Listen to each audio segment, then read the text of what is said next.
The council chamber was loud as always. 1,000 different species talked at the same time. Their voices filled the massive hall with noise. Some species clicked their mouths. Others buzzed or whistled. The air smelled strange from all the different aliens breathing together. Ambassador Quirith of the Zenthari sat in his usual spot. His blue skin looked tired under the bright lights. He had been coming to these meetings for 20 years. Nothing ever surprised him anymore. But today felt different. He looked across the room. The human seats were empty. All 47 seats that belonged to humanity sat there with nobody in them. Quirith rubbed his eyes. Maybe the humans were just late. They were often late to meetings. But then the head speaker called the meeting to order. Everyone grew quiet. The speaker, a tall creature with 6 arms, looked around the room. His face showed no worry. "Does anyone know where the humans are?" the speaker asked. Nobody answered. The room stayed quiet. This was strange. Humans were always at the meetings. They worked on almost every committee. They helped with almost every project. Quirith felt a cold feeling in his stomach. Something was wrong. He pressed a button on his desk to call the human colonies. The screen stayed dark. He tried again. Still nothing. He called the human homeworld Earth. No answer. He tried to reach any human station, any human ship, any human person at all. Every call went nowhere. It was like all humans had simply disappeared. "I cannot reach any human," Quirith said to the speaker. His voice shook a little. The speaker waved one of his hands. "Maybe their communication systems have problems. Let us continue with the meeting." But Quirith could not focus on the meeting. Other ambassadors began trying to contact humans too. Slowly, everyone in the room realized something. Not one single human was responding anywhere in the galaxy. The meeting stopped. The speaker sent investigation teams to human colonies. Quirith volunteered to go with one team. They traveled to the closest human station, a place called Gateway Station. It took 3 hours to get there. When they arrived, everything looked normal from outside. The lights were on. The station was spinning slowly in space like it always did, but no ships came out to greet them. The docking bay doors opened automatically when they approached. Quirith stepped into the station with the team. His breath caught in his throat. The station was perfect. Everything was clean. The floors shined. The lights worked. Plants in the garden area were watered and healthy. But there were no humans. They walked through empty hallways. In the dining hall, tables were set for breakfast. Food was still in the refrigerators. In the medical center, equipment hummed quietly. All the machines were running. Everything worked perfectly, but no humans were there. Quirith touched a computer screen. It turned on immediately. Files were organized neatly. He saw duty schedules, maintenance logs, everything. The last entry was from yesterday. It said all systems checked. Everything running smoothly. Station handed over to automated systems. Handed over? Quirith whispered. Where did they go? Reports came in from other teams. Every human colony told the same story. Empty but perfect. Clean and working. But no humans anywhere. It was like they had all decided to leave at the same time, and they had left everything in good condition for whoever came next. Over the next 3 days, the council searched everywhere humans had lived. Earth was empty. Mars was empty. All their space stations were empty. Their ships were gone from every port. Every single human had left, and they had not said goodbye. Then the problems started. The first problem was small. A trade route between 2 systems stopped working. The computers that directed ships could not calculate the safe paths. Quirith looked at the system. He saw that humans had been managing those calculations. They did it so quietly that nobody noticed. Then more problems came. Food shipments got lost. Medical supplies went to wrong planets. Communication between some species stopped working because the translation programs failed. In the council chamber, ambassadors argued loudly. Everyone blamed someone else. But Quirith was starting to understand something terrible. Humans had not just lived in the galaxy. They had been holding it together, and nobody had noticed. On the 5th day after the humans left, Quirith got a message. It came from the Central Defense Grid, the huge system that protected everyone from pirates and dangers. The message was short and frightening. Critical error. Defense grid failing. Primary maintenance systems offline. Quirith ran to the defense center. Other ambassadors were already there, their faces showing panic. Engineers from different species worked desperately at computers. Nothing they tried worked. What is happening? Quereth demanded. An engineer with 4 eyes looked at him. Her voice shook. The humans were running 34% of all defense protocols. We did not know. They never told us. They just did the work, and now the system is falling apart. Quereth felt his legs grow weak. 34%. More than a third of all galactic security had been in human hands. And the council had never even thanked them. He thought about all the council meetings. How many times had humans made suggestions? How many times had other ambassadors ignored those suggestions or taken credit for them? How many times had the council treated humans like servants instead of equals? The defense grid went dark. Red lights flashed all across the control room. Alarms screamed. Without the defense grid, every system in the galaxy was vulnerable, and the humans were gone. Silently. Completely. They had not asked for permission. They had not made threats. They had simply left. Quereth looked at the dark screens around him. This was just the beginning, he realized. If humans had been managing the defense systems without anyone knowing, what else had they been doing? How many other things would break now that they were gone? In the silence of the control room, with alarms still ringing, Quereth finally understood. The humans had not needed to fight the council. They had not needed to argue. They just needed to stop holding everything together, and now the galaxy would learn what it had lost. 2 weeks passed. The galaxy was starting to panic. Ambassador Quereth sat in an emergency council meeting. The chamber that was usually so loud was now filled with worried whispers. Every day brought new reports of systems failing. Things that had always worked were breaking down. A Krellian ambassador stood up, his orange face looking angry. This is a disaster. Our trade ships cannot find safe routes. We are losing millions of credits every day. Our people are starting to starve, another ambassador said. She was from a small farming world. The humans helped us with our crops. They showed us how to grow food in our difficult soil. Now our plants are dying. We do not know how to save them.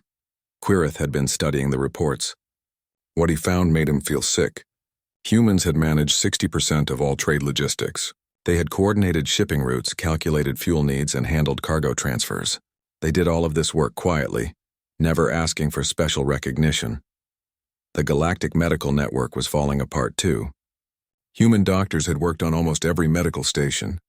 They studied diseases from hundreds of different species. They filled the gaps when specialists were not available. Now species that had different biology were struggling to treat each other. Patients were dying because the right knowledge was missing. The translation systems were failing in strange ways. Humans had learned all the languages in the galaxy. When 2 species could not understand each other directly, humans had been the bridge. They translated not just words but ideas and feelings. Without them, misunderstandings were growing. An old ambassador from the Torvan species shook his head sadly. I remember when the humans first joined us 300 years ago. They were so eager to help, so ready to learn about all of us. We thought they were just being friendly. Quereth closed his eyes. 300 years. For 300 years, humans had been weaving themselves into every part of galactic society, not pushing themselves forward, not demanding power, just quietly making everything work better. The speaker cleared his throat. We need to understand why they left. Perhaps if we knew the reason, we could convince them to return.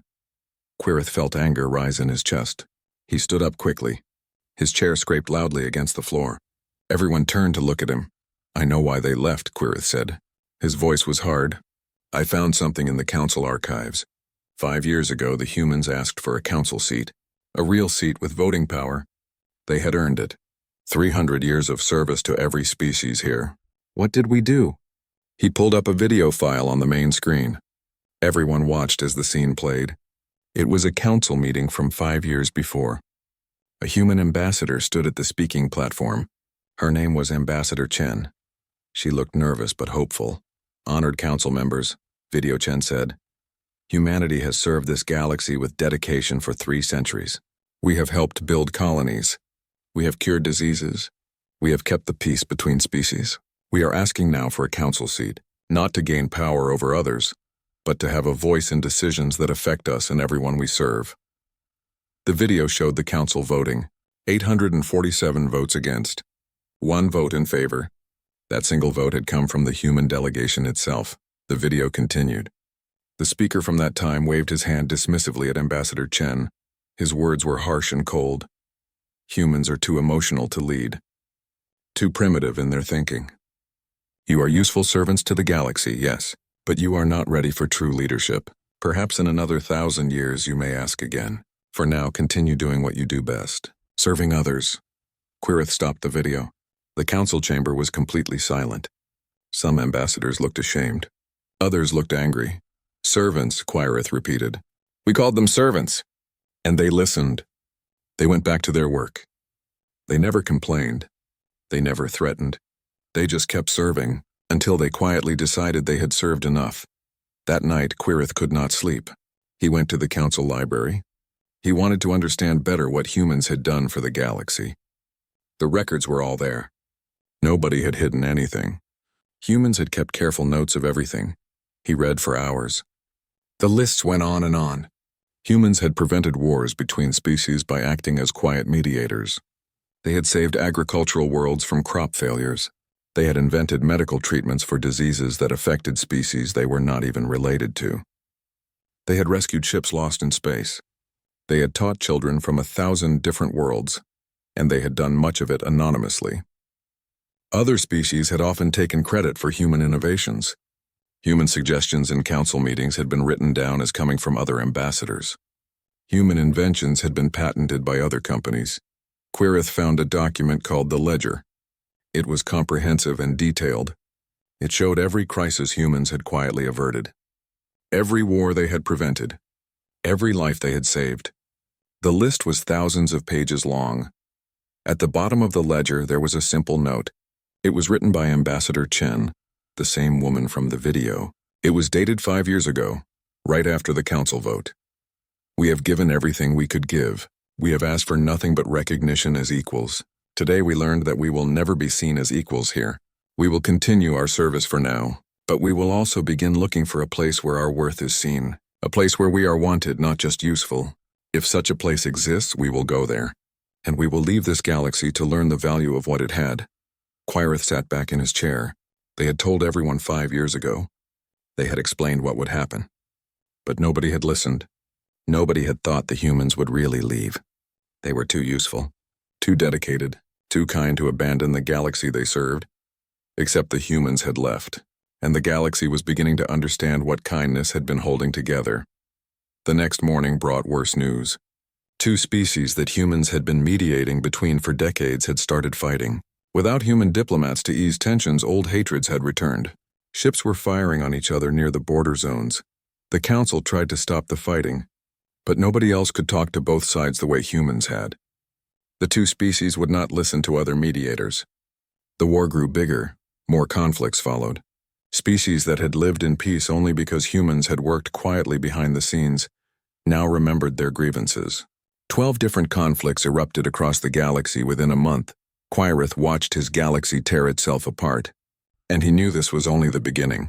Food shortages would get worse. Medical care would fail. Technology would break down. All because one species had quietly left. One small species that had been quiet, that had served without asking for glory, that had held everything together while everyone else took the credit. The humans had not destroyed anything when they left. They had simply stopped holding everything together. And now the galaxy was learning that sometimes the most important people are the ones you never notice, until they are gone. 3 months had passed. Ambassador Quirith stood on the bridge of a search ship. He was part of a desperate coalition formed to find humanity and bring them back. If they could just find the humans, maybe they could apologize. Maybe they could fix things. The galaxy was dying slowly without them. Half the trade routes had collapsed. Medical stations were closing. Planets that had always had plenty of food were now rationing meals. The wars were spreading. 23 conflicts now and growing every week. The ship captain was a Valorian named Tresh. She looked at her scanner screens. We are approaching the last known human settlement. A library world called Haven. Quirith felt his heart beat faster. Haven had been special to humans. They had built massive libraries there. They had stored art and music and literature from every species in the galaxy. If any place might have clues about where they went, it would be Haven. The ship landed on Haven. The team walked out into afternoon light. The library building stretched as far as Quirith could see. Huge structures made of glass and stone, beautiful gardens between them. And completely empty, they entered the main library. Quirith gasped. The walls were covered with art. Paintings from 1,000 different species hung in careful arrangements. Sculptures stood in the halls. Music played softly from hidden speakers. Every piece was labeled with information about the artist and their culture.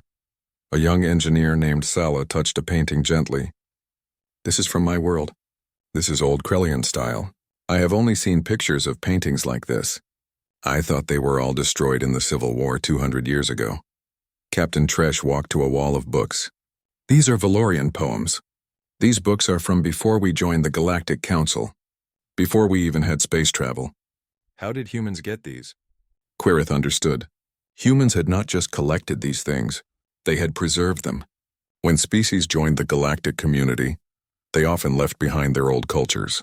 They wanted to seem modern and advanced, but humans had gone back to every world and carefully saved the art and books and music that would have been lost.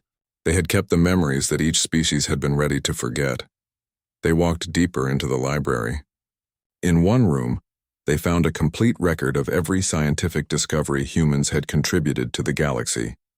Thousands of inventions, medical treatments, engineering solutions, agricultural techniques, all carefully documented.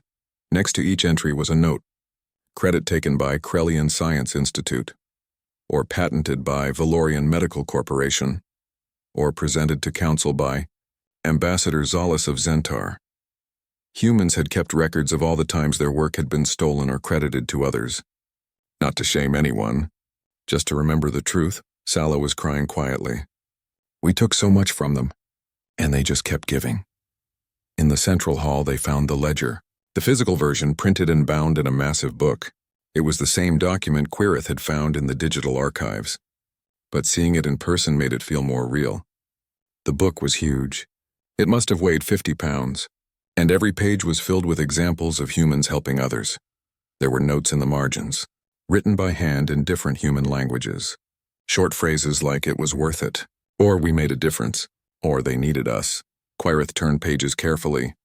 He found the entry about the time humans had prevented a war between his own people, the Zenthari and the Krellians. He had been a young diplomat then. He remembered the tension.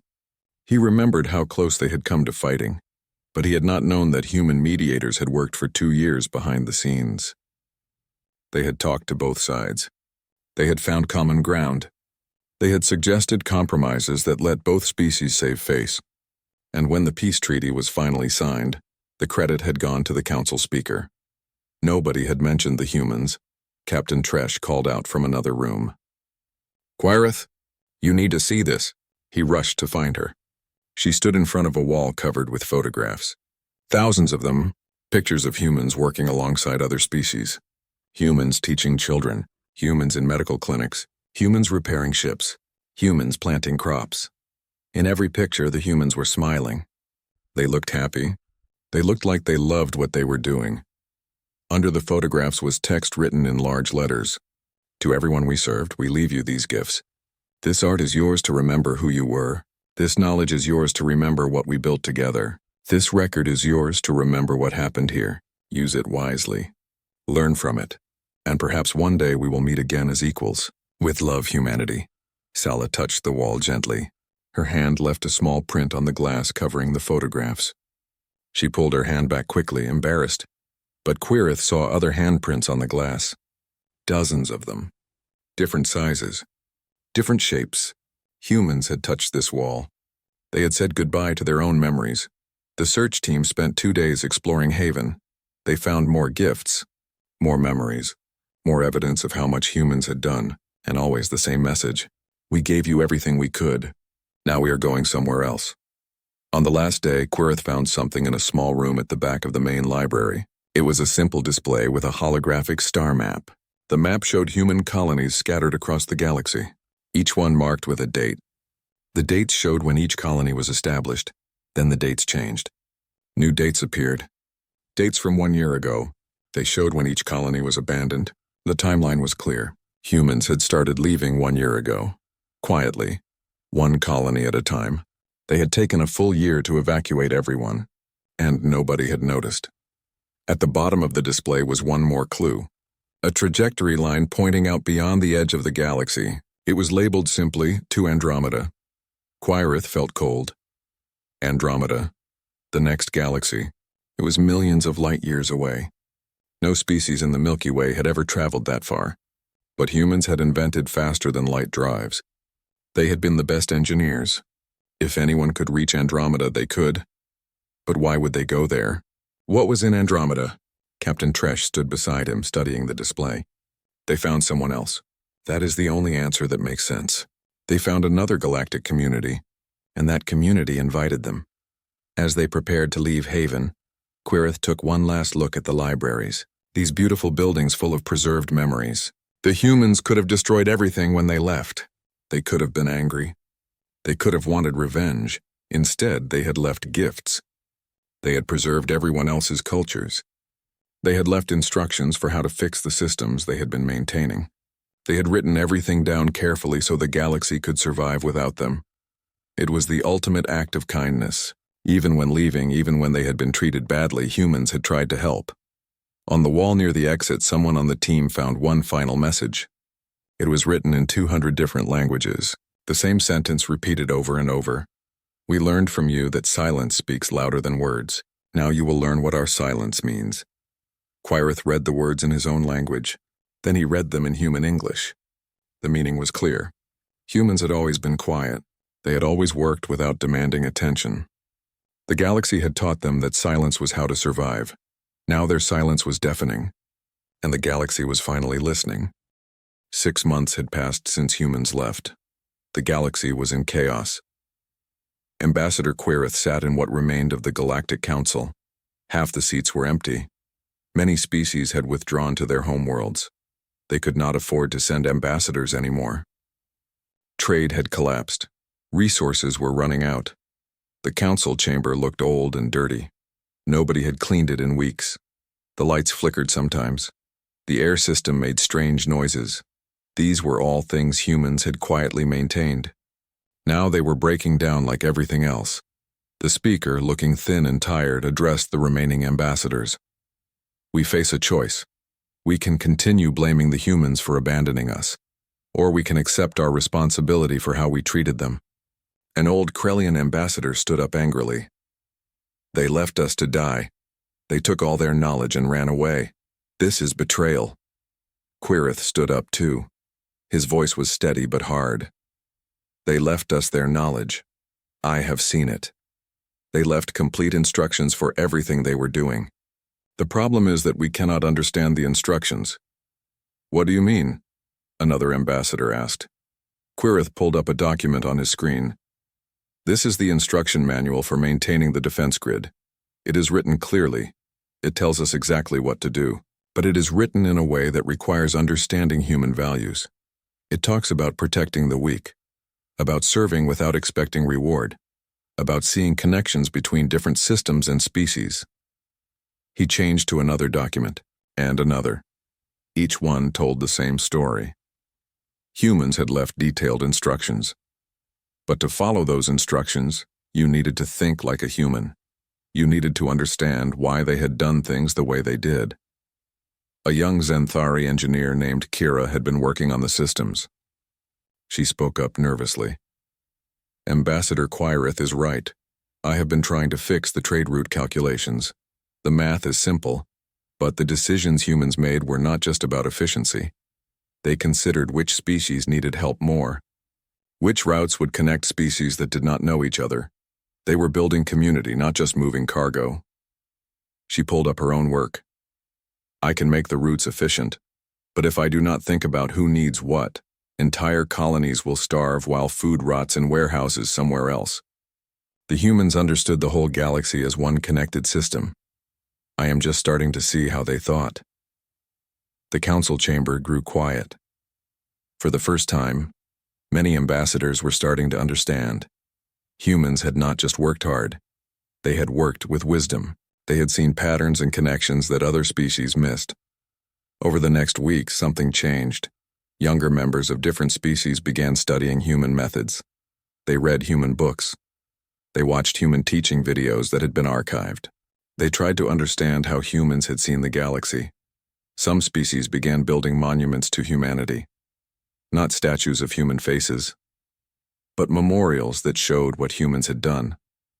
One monument on the Krellian homeworld listed every time humans had helped them. The list covered an entire building wall. Another memorial on Valoria was called the Empty Chair. It was a simple sculpture of a chair in the council chamber, a human-sized chair. It sat empty, waiting. The plaque beneath it read, "They sat here for 300 years. We never listened, we never saw. Now the chair is empty. Now we understand." But understanding did not solve all the problems. The wars continued. The famines grew worse.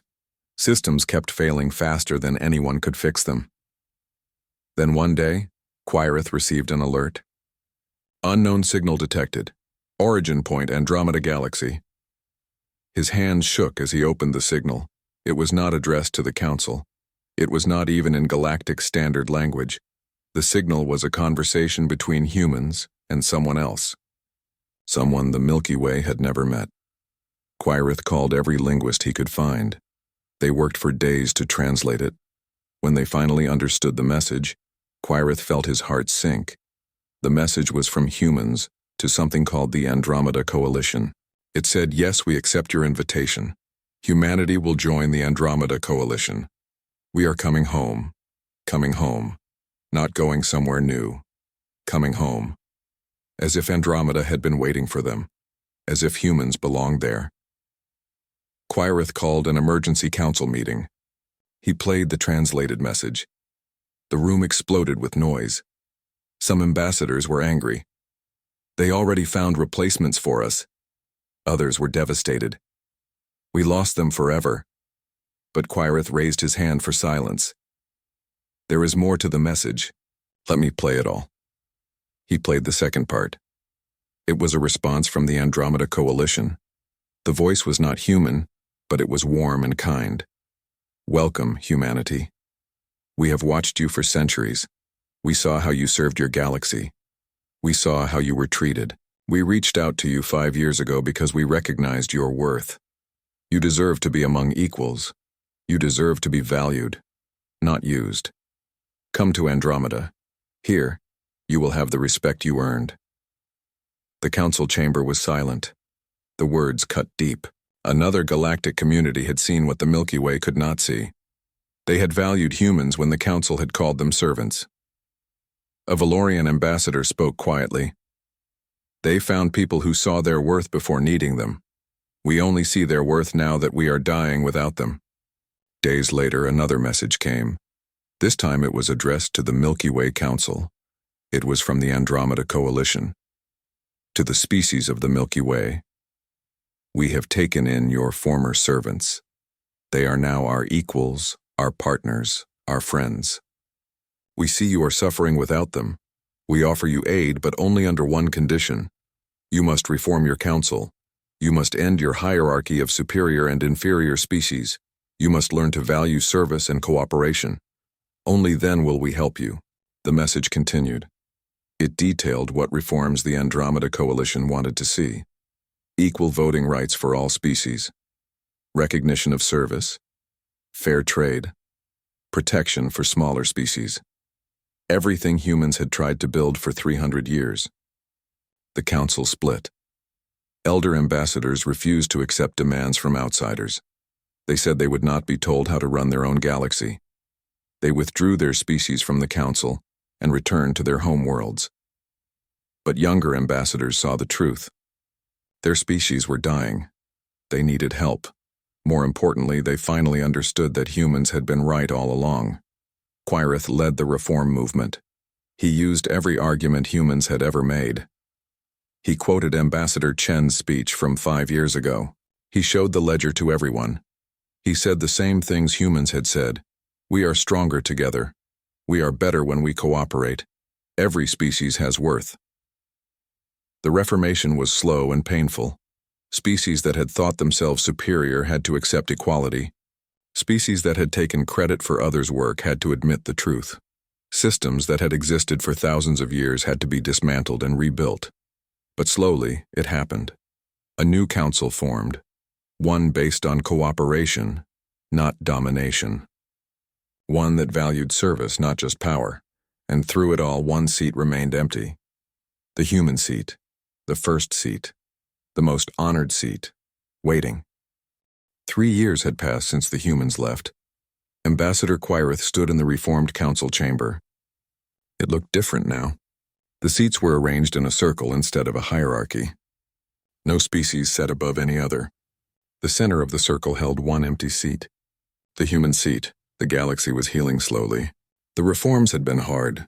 Some species had refused to change and stayed isolated on their home worlds. But most had joined the new council. They were learning to cooperate, learning to value service, learning all the lessons humans had tried to teach them for 300 years. Kira, the young Zenthari engineer, had become an expert on human systems. She taught others how to think about problems the way humans had. Her classes were always full. Everyone wanted to understand. The Andromeda Coalition had kept their promise. After the reforms began, they sent aid, food, medicine, technology, but more importantly, they sent teachers. Species from Andromeda came to show the Milky Way how to build a better society, but they would not tell anyone where humans were. That information was kept secret at human request. Every month, the Council sent the same message toward Andromeda. "We are sorry. We have changed. Please come home." Every month, there was no answer. Until one day, a signal came back. Quirith was in his office when the alert came through. A ship had entered Milky Way space. It was coming from the direction of Andromeda. The ship design was human. He rushed to the council chamber. Other ambassadors were already gathering. Everyone had heard. Everyone knew what this might mean. The ship approached slowly. It sent a message. They requested permission to dock at the council station. Permission was granted immediately. Quirith joined other ambassadors at the docking bay. His heart pounded in his chest. Were the humans coming back? Would they forgive the galaxy for how they had been treated? The airlock opened. A single human stepped through. She was young, perhaps 30 years old. Her dark skin and calm eyes reminded Quirith of Ambassador Chen. But this was a different person. She wore simple clothes with a patch on her shoulder. The patch showed 2 galaxies side by side, Milky Way and Andromeda. She bowed slightly to the assembled ambassadors. "I am Ambassador Sarah Kim of Humanity. I come not to rejoin your council, but to speak with you." Quirith stepped forward. His voice shook with emotion. "Ambassador Kim, we are honored by your presence. We have waited 3 years to speak with your people, to apologize, to ask for another chance." Sarah looked at him kindly but sadly. "Ambassador Quirith, we know it was you who began the reforms. We have been watching. The Andromeda Coalition has been sending us reports. We know about the monuments, the memorials, the changes you have made." She paused. "We appreciate what you have done, but you must understand something. We are not coming back." The words hit Quirith like a physical blow. Around him, other ambassadors made sounds of distress. Some had tears in their eyes. Sarah continued, her voice gentle but firm. "You learned your lesson too late. We gave 300 years of service. We asked only for respect, for equality. You called us servants. You called us primitive. 5 years ago, you had a chance to make things right. You chose not to, so we left. And in Andromeda, we found something beautiful. We found people who saw our worth before they needed us, who offered us friendship when we had other options, who welcomed us as equals from the very first day. That is where we belong now. That is our home." A Krellian ambassador spoke up desperately. "But we have changed. We are different now. We learned from our mistakes." Sarah nodded. "Yes, you have changed. And we are glad for that. The galaxy is better now. You treat each other better. You cooperate. You value service. These are good things. But you changed because you had to, because you were dying without us, not because it was right, not because you believed in equality. You changed because you needed us." The truth in her words silenced the chamber. She was right. The reforms had come from desperation, not enlightenment. Quirith found his voice. "You are right. Everything you say is true. But please tell us, why did you come here if not to return?"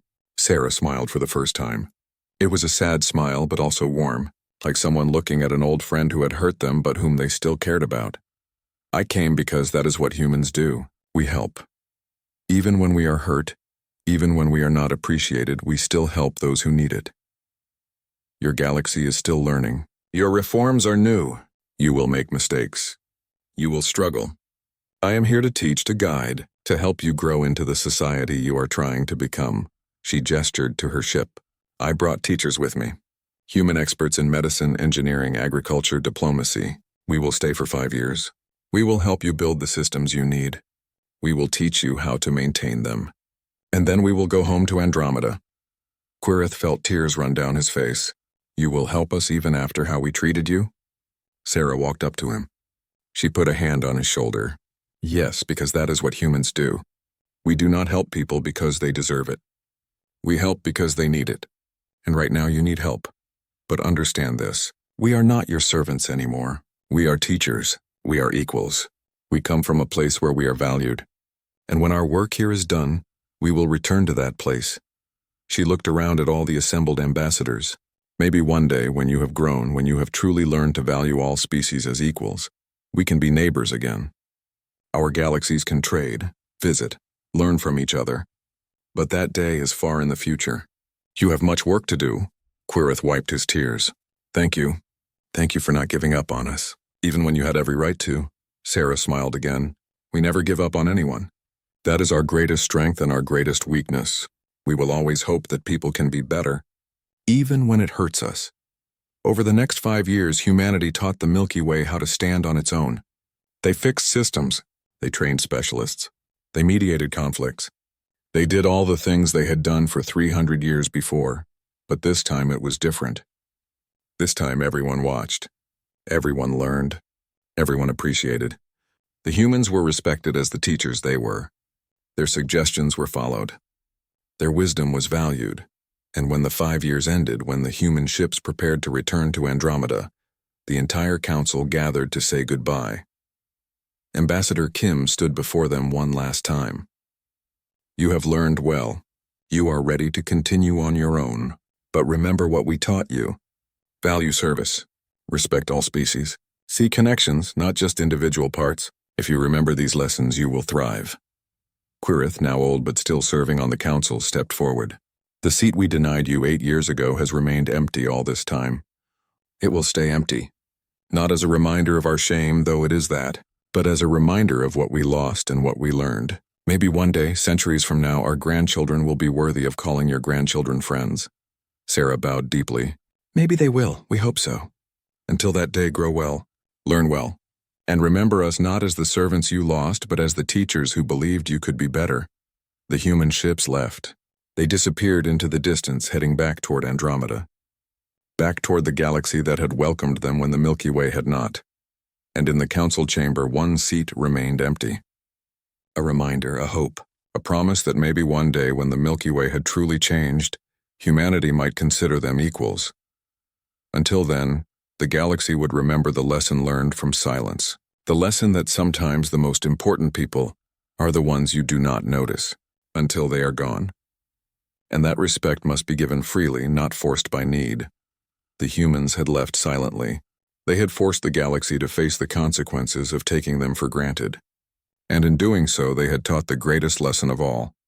Sometimes the kindest thing you can do is let people learn from their mistakes, even when it hurts, even when you could have saved them sooner. The galaxy was better now, stronger, wiser, but it would never forget the price of that wisdom. And it would never forget the species that taught them, even from a galaxy away.